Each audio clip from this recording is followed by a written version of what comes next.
right. Welcome to the Hartselle Football Coaches Show. I'm Margaret Ann Prater alongside head coach Bert Newton, and we want to thank you for tuning in on our YouTube channel. Please tune in to our guys on the NFHS Network on Friday nights.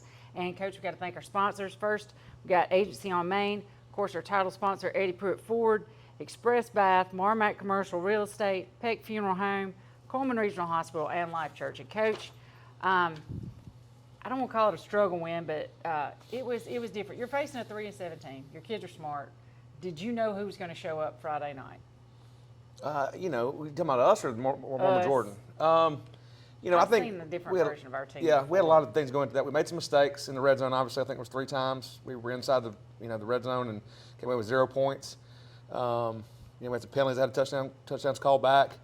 So that was a big mistake. It was the night before was Halloween, and I think kids are kids, and we tell them all week, guys, this isn't a 3-7 team. This is a 3-7 team, yes, but they're a 3-6 team, but they're going to be a playoff team with a good possibility, and they are. They're the 4th seed, and I knew by watching film that they were getting better and better each week and playing really good defense and upset a Gardendale team, who's a good team to get them into playoffs. So I thought that we kind of fell into a trap of thinking we were a little bit better than we are, and they were a little bit worse than we were, and then we made mistakes. If we don't make mistakes, critical mistakes, that game's, I think a double. I think it's 42-0. I mean, it is. Yeah. Right, so, but we learn from it. Absolutely. After the first quarter, I started seeing self-correction from players, and then of course the coaches. And what does that say about the culture of your program, that they recognized that they weren't playing to the level that was expected? Right. And you saw that intensity, and it wasn't a level of panic. It was, what are we doing? I think it was a little bit of disappointment in ourselves as far as that goes. I think our kids are old enough and wise enough and have 10 games under their belt. Some of them 20-something games under their belt that have played last year as well, to understand that there's going to be ups and downs in a game, ebbs and flows, and the team that can handle that without freaking out or turning on each other. Or, you can turn on college football, you can turn on NFL football, and you'll see people. It'll be on ESPN, but you'll see receivers turning on quarterbacks and people saying that the D line is not getting any pressure. That's why we're DBs can't hold up and whatever it is. So you get a lot of that, but we don't get that here at Hartselle, and especially this team. So we weren't panicking at all in that deal. I told some of our coaches, I said, the last couple of years on offense, we've been a 2020 version of a Nick Saban offense or team. Oh, yeah. As far as throwing it around, big explosive plays, all the stuff that goes with that. I said, but in reality, guys, what we are right now is we're 2009 through about 2012, that makes 17. And if y'all go back and think about those games, we're sitting here, our coaches it's 14-0, and it probably should have been 28-0 at halftime. But, I think we're a little bit, what are we doing? I was like, just keep punching. And this thing, we keep wearing down people, it's going to be fine. And winning 21-0 is okay. Yeah. It is. It's fine. And especially that nothing part. So, so I think that's part of it. We said that going into the season, but then we had all that success early and scored 40 and 50, averaging 40-something points a game, number 1 offensive state at one point in time. And I think we forget who we really are. You know what I mean? So that's who we are going to be in the playoffs. We're going to run the football. We're going to win special teams. We're going to play great defense. And when people do get too close in the box, Noah Lee and our receiving core and our protection is going to make them pay. And that's who we really are. Awesome. And I'm going to skip over my film question, but I want to talk to you about Saturday. Okay. I did not know this until I got started working with the program more. What does a head coach do on the Saturday of the playoffs? Did you have to? You're not sitting around wondering when game day's coming on. No. So there's a lot of different ways to do this, but the way that I did it this past Saturday is I woke up at 5 a.m. And Coach Tiffin met me at my house, and he drove my truck to Montgomery. I watched film the whole way down. It's amazing what technology can do. Got a little Wi-Fi deal and the laptop and the remote and the whole thing down. So we drove down together, or he drove down to watch film. And we get to the meeting about 8:30. You go inside and you get a packet full of, I think we got 2,000 tickets for sale for cash. Obviously the GoFan deal is an option too. And then you go through literally every single playoff game. The head coach of the school or a representative of that school stands up and says, like for example, Hartselle, 8-2, Friday, 7 o'clock, J.P. Kane Stadium, 7 officials. You can pick 7 or 5. And then the other school says, Coach Abrams said, Minor, agreed. And then sometimes you have people not agree because of whatever it is, or the date's different, or they want 5 officials instead of 7, or whatever it is. So, but you got to imagine though, that's 1 through 7A. So you're there for a while.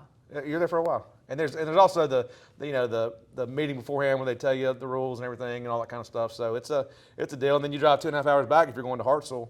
And so your morning / really early afternoons pretty much eat up. But I will say this: one of the things that hit home in that meeting was the guy that running the meeting said, I know it's tough to get down here and all that kind of stuff, but he started naming all the schools. They didn't name all the schools, the number of schools that aren't here that wish they were. So just be glad you're here. And I was like, you know what? That's very true. That's true. I just didn't know if I thought the public should know that you're not kicking up. Hey, we're in the playoffs. The work's over. No, that's when you get it really kicks up for you. We're going to take a quick break. We'll come back and talk about minor. We'll be right back.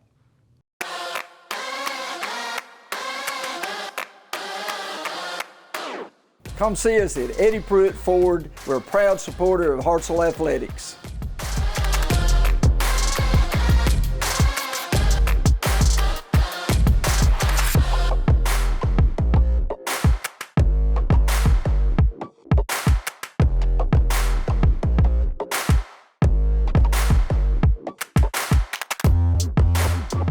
All right, we're back here with our offensive coordinator, Coach Matt Prater. And Coach, let's just be honest. I bet you wish that you had followed the rotation and had been on after the Muscle Shoals game instead of the Mortimer Jordan game. I told Coach Newton, you got lots of coachable moments. So let's go over some of those. Yeah, it's wonderful. Let's start with the passing game. QB1 had half of his interceptions on the year. He's got 4, had 2 of them Friday night. We had 3 turnovers in the red zone. What happened? How do we fix it? Well, I think talking interceptions, one of them was, an RPO decision he made, had to live with. The other one, he's got a guy in his face. He's just trying to make a play. He hadn't done that really all year. His decision making's been really good, and execution, throwing the ball's been really good. It's just one of those unfortunate things. And it was a good play. Both interceptions were good plays by their players. So, them being in the right place at the right time. First interception, the guy comes out of the end zone, dives, makes a diving catch for it. So, it's unfortunate, but, it happens sometimes. We just hope that it doesn't happen in the future, as we move forward. You had quite a few penalties, too. And I've talked to some of the players in class, and they said that, when they were doing a self-critique, it was, we're taking a little bit longer than we'd like to get locked in. So what are you guys doing as a coaching staff to hopefully kind of get a little urgency, but we don't want to incite panic? So how are you getting them fired up a little, or maybe ready to go? Well, I think that goes back into practice. And I'll be honest, we were on them pretty hard last week, and of course going into this week, and just talking to them. I mean, they've played enough games. A lot of them have started multiple years. They're mature enough to understand that, like at halftime, the game Friday night, it was not a yelling match. What are we doing? It was, I took the lineman out in the hallway and was like, look, what are we doing? We're not performing like we should, and just kind of talk to them like an adult. Hey, that we're doing things that's not up to standard, what we want. What do we need to do to fix them? And, I think that's our approach at practice, has been this week. Yesterday was a good day at practice, and so we hope it continues. And they understand that now we can't afford to play, and have a bad night, because we do, and it may be, be over. Well, and I was really impressed with how self-aware they were. Right. They were very upfront with, this is what we see as to be, because I asked them, I have my class, I'm like, what happened? Yeah. But let's flip the script here. What was an area of concern that you had offensively, it doesn't have to be the offensive line, in July, that maybe turned out better than you thought when we're looking at it here in November? What? I mean, you're always concerned about a lot of things, especially I know. especially in the summer. Me personally, I worried about how effective we were going to be blocking. Replacing some guys.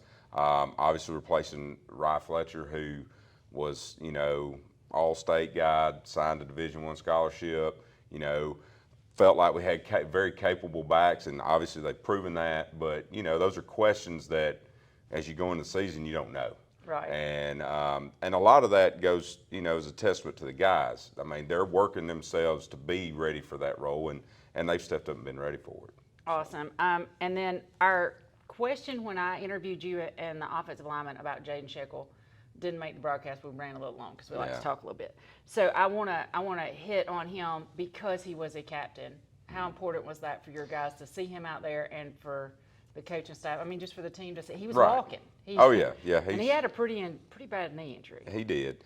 It was big. The kids, I mean, he's here every morning. He sits in film sessions. He goes through walkthroughs. I mean, he does everything that he was doing when he was healthy. He's still doing it now. Now that especially he's off crutches, he's at practice every day. I mean, he's as much of a part of this team now after being injured as he was before. He just doesn't get to play as much. So.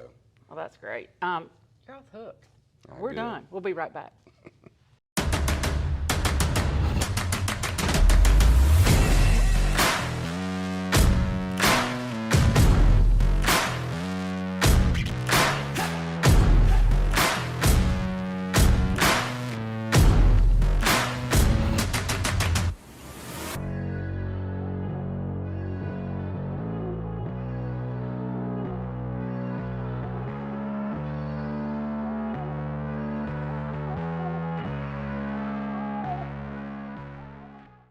All right, we're here with our special interview of the week. We got our player of the week, Eddie Pruitt Ford player of the week. We got Tyler Milan here.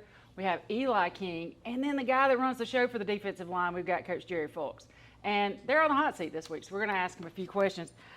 First, we're going to start with the guys. I'm going to ask you about Coach Fulks. In my history of working with football, I worked with football now for probably about 30 years.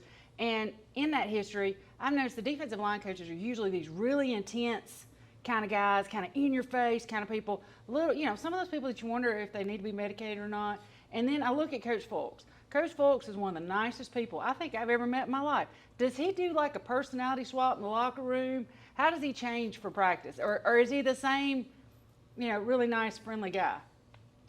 It fluctuates throughout practice. Sometimes he's really nice, and if we're slacking off, we're not working hard, he'll get on us, make sure everybody's doing what they're supposed to do, getting the work done. Yeah, he don't care what you look like. He just, That's fine. Just keep talking. We're good. Is your channel is Inner Coach Prater or is Inner Coach Ellis? A little mixture. Okay. That'd be kind of scary. Okay. All right, Coach, I got a question for you. We often, if not always, fail the bus test. Okay, but game hinting came out. Your guys can match up with anybody we've played in the box. How do you do that? It's technique and effort, being good at the little things. This group is, that's it. Just paying attention to the small details over and over and over again. Some people get tired of doing it. That's where you fail. But these guys have been willing to do it. Awesome. Okay, we are in, we just finished our 10th game of the season. Does the offensive line still challenge you at practice? Yeah, I think when any group has success, they're challenged on the other side, and since I've been here, that's always been a good give and take. They win some, we win some. We compete during the week, third downs, for dessert and all that stuff, and it's always back and forth. So, for sure, always giving us a challenge. Well, and then I have actually seen Coach Prater experience quite a level of joy when you guys jump off. Is he still trying to challenge you guys to do that? Yeah, he really likes to. We get down in there in one-on-ones. He really likes to make sure he steals one or two and lets us know about it when he does. Guys, how are you guys holding up physically? I mean, we've had 8 straight games. So how are y'all holding up? How do you recharge the battery week to week? I mean, I'm still feeling good. Really excited that we're heading into the playoffs. It's kind of like a new juice coming into everybody's bodies. Everybody's ready. Yeah, I want to keep playing because, my seniors, I love them, and, they motivate me, keep me going, and all that. So. We're pretty fortunate this year. We're able to play 6 or 7 bodies, and I've never had that many. Usually you're looking for that 4th or 5th rotational guy. And, we got 6 guys, 7 guys that we feel good about putting out there in just about any situation. So it's a real deep group, and that helps. Awesome. Tyler, let's talk to you for a second. I talked to your teammates, and they said that you've had this rapid improvement in a short amount of time. How did you do that? Well, over the summer, what I did, what I've done is went to workouts, did a lot of things, you know, had goals for the summer and all that, the weight and all that. And, you know, I met them and just work hard. That's all I did. Awesome. All right, now y'all are off the hook. We get to do rapid fire. Who's the weight room dog? I'll say Jay Lee. Okay, y'all all answer. We can get you to answer, J-Mo. Coach Fulks. I think J-Mo and Jay Lee. What you got, Coach Fulks? That makes gains constantly. I'm going to go a different route. Buntain, Landon Ledlow. Let's go. Works hard in the weight room. Those are marketing students. Always I game. like that. Yeah. Worst music taste. And Coach, you can name a coach if you don't want to call out players, but guys, call out a player. I mean, I like to listen to country music, and sometimes before the game, Marcus and some of those guys put on some music I don't really listen to. I'm not saying it's bad, but I wouldn't listen to it on my own. Yeah, Marcus now, I like their music. I'm rocking with their music. So who has bad? Who do you not want to have the aux cord?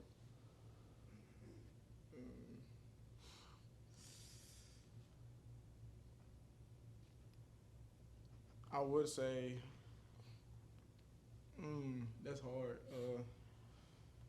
I don't know. We've had one guy called out pretty much every week. In the wet? Saban Witt. Yeah, Saban. Is it terrible? Yes. I don't know, but everybody's answered him. I don't know. Yes. I heard his music. Yeah. You got anybody, Coach? Whoever's controlling it on Wednesdays, man. Wednesday. Is that Coach Newton? Yeah, I don't know who it is. I'm not going to throw anybody out there, but whoever's running it on Wednesday, I think could I've heard there's some great commercials. could be Lang. I don't know. I don't know. Best motivator.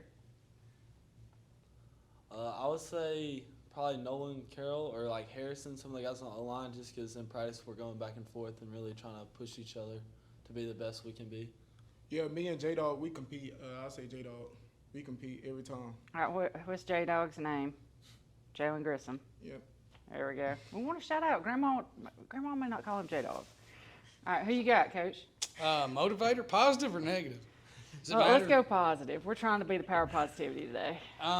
We get to deal with Coach Prater later on in the show. So I think Eli does a really good job in game. Awesome. He keeping our guys going and keeping me going too. Gives me reminders through the week that throughout the course of the game, sometimes you forget some things that you maybe wanted to implement during the game or whatnot. And super smart guy over here always is keeping me awesome. on my toes. All right, then who's coming to get you when your car breaks down? Carter Lee. Carter Lee. All right. Who's coming to get you, Tyler? Coach? Coach Fulks. No doubt. No doubt. All right, Coach, who's coming to get you? Well, I forgot my billfold Sunday, and Coach Holly got me a tank of gas. So That's pretty nice. I guess Coach Holly. That's pretty good. Yeah. All right, and you have a different question, Coach, because I don't want to cross any weird lines. But guys, who would you let date your sister? I would say Jace Pruitt. Okay. Well, nobody, because mine is young, so. There we go. All right, yours is, Coach. We've been asking the coaches, who takes the longest to get game day ready? Who's got to be the one that fixes their hair and fixes, has to have the look? I mean, I don't know. It's going to be Dalton Buntain. Well, no, we're talking about coaches. Oh, that's Dalton Buntain as a player is mine. He's always worried about what his hair looks like. Let's see. Tiff, no doubt. No doubt. It's mustache has got to be on point. He's got to have it curled up just right. You got to have the right outfit. It's definitely Tiff. Okay. All right, well, I thank you guys for your time. You did a great job. We'll be right back. This is Shane Odom with Marmac Commercial Real Estate. We approach real estate with our 3I approach: integrity, intelligence, and innovation. to be your full-service real estate company that can handle all your real estate needs, from commercial, such as warehouse, retail, apartments, to land, farms, residential developments, along with houses such as investment homes or your dream home. Mortimer Commercial Real Estate has over 15 years experience providing award-winning full-service real estate experience. One team, endless possibilities. Mortimer Commercial Real Estate. All right, we're back with our minor preview. We're going to be facing the Minor Tigers, and the last time and the only time we have faced them, we lost to them in the second round in 2016. Score was 48-17. We did host them here at Hartselle. That year, they had an 11-2 record. This season's a little bit different. So what do we know about these guys? What can we expect Friday night? You know, they're really, really fast in the skill positions. They can run. Got a really fast defense that I think plays pretty hard. They're really big up front. You know, but they've also they've cut some guys loose and not blocked some people, but they're a good football team. And I've known Coach Abrams a long time. He does a really, really good job. And so they're going to come here ready to play football. I promise you that. Oh yeah, it's one game season for everybody, Yes. right? All right, we're going to take a quick break. That's our quick minor preview. We'll be right back.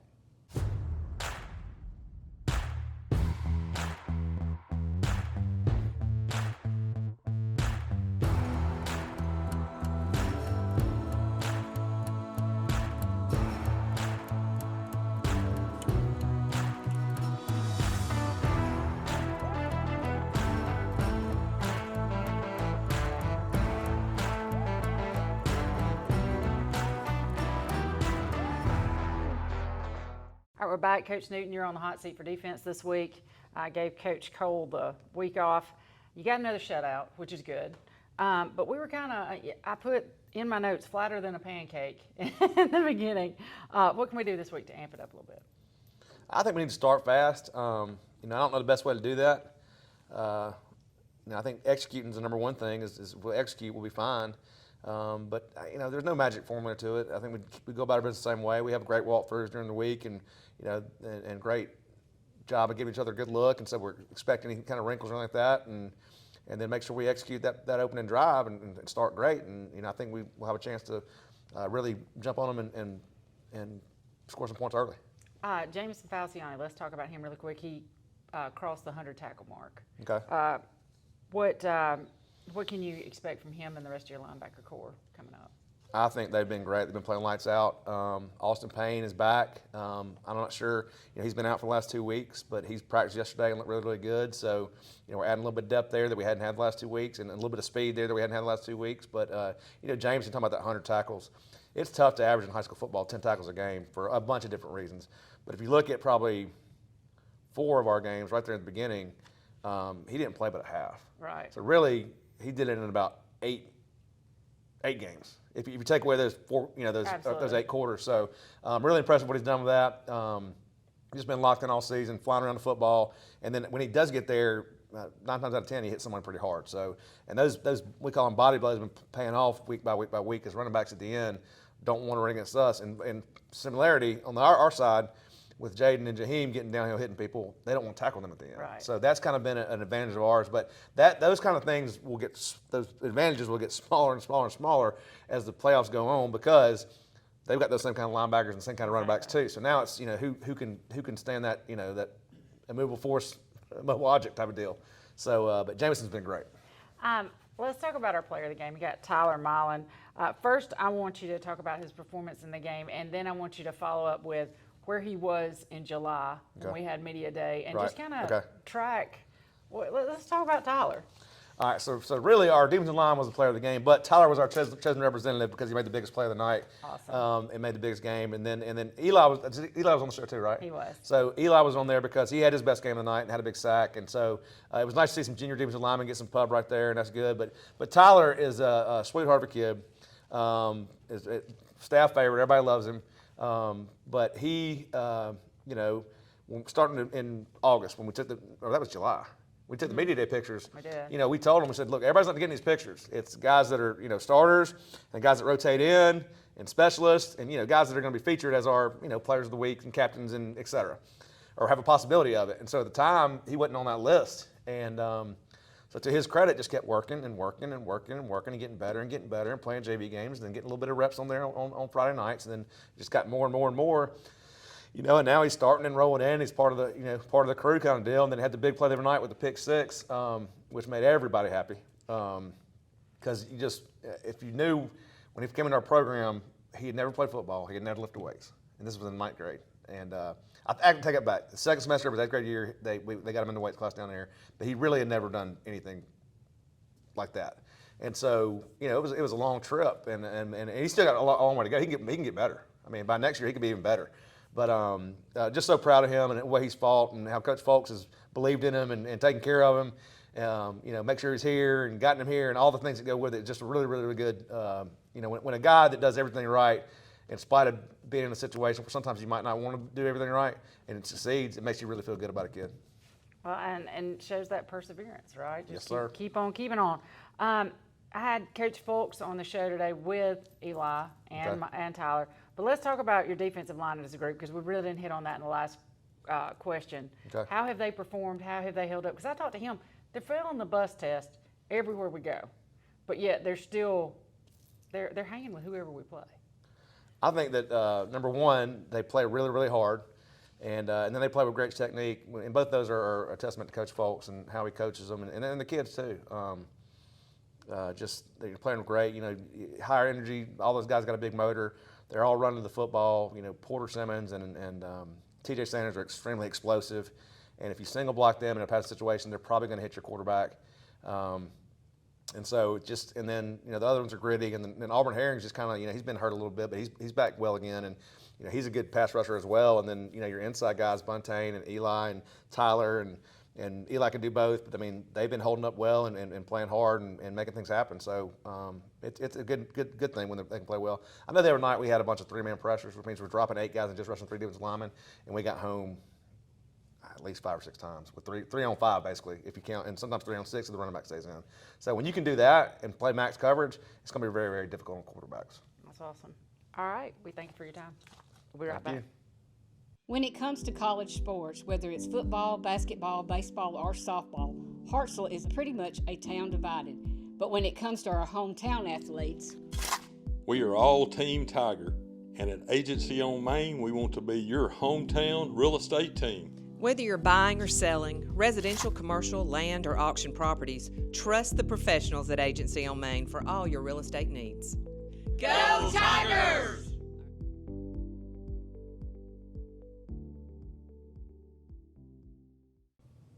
All right, we're back with our Eddie Pruitt Ford fan questions of the week. Our first question is going to be, are we 100% going into postseason? Injury-wise? Yes. Yes. As far as our mental capacity is about 74. Yeah. I'm sure if you talk to some of our D linemen just now, but injury-wise, we're as good as we can be.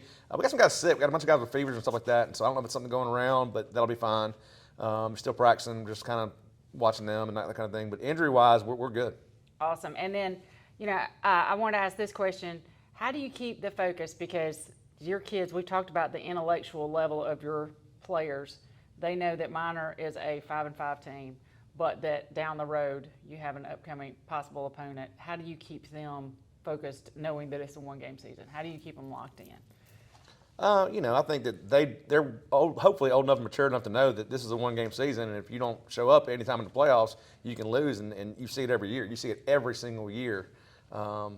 A 1 seed lose to a 4 seed every single year. So, I mean, a 2 and a 3 is not the biggest stretch. And, that 5-5, you look at their Woodlawn score, Minor played Woodlawn, the score was very similar to our score. Yeah. So, to me, there's some similarities there, and they have good coaching, and they got great athletes, and they're large. And so, I think, plus it's the first playoff game. It's a home game, and it's your hometown, and it's all that stuff. If you can't get up for that, then, something's wrong with you. Absolutely. All right, we'll be right back. Looking to remodel your home bathroom? Call Express Bath today. They were good people to work with. I had no trouble with them. We always take care of everybody, no matter how big and small. The team at Express Bath, we do what we say we're going to do. The highlight was seeing a new shower in a 60-year-old house. It was a great experience. We're a real company, we're real people, and we love serving real customers. Call us to schedule an appointment today. Express Bath. We'll bring the duck. Alabama owned and Alabama loved. Okay, we got this weekend Hartselle High Athletics on Wednesday, November the 6th. We don't have any events, but Thursday, bowling is in Madison. Bowling season has kicking up. On Friday, we're going to have minor here, and then girls basketball. Yes, it is basketball season. They're going to Gulf Shores on Friday and Saturday. On Saturday, November the 9th, we have wrestling at Vestavia, and then you have your cross-country state championships, and our girls team has 3 representatives going this year, so we're really proud of them. And on Monday, November the 11th, girls basketball will play Springville at Wallace State. That's this week in Hartselle High Athletics.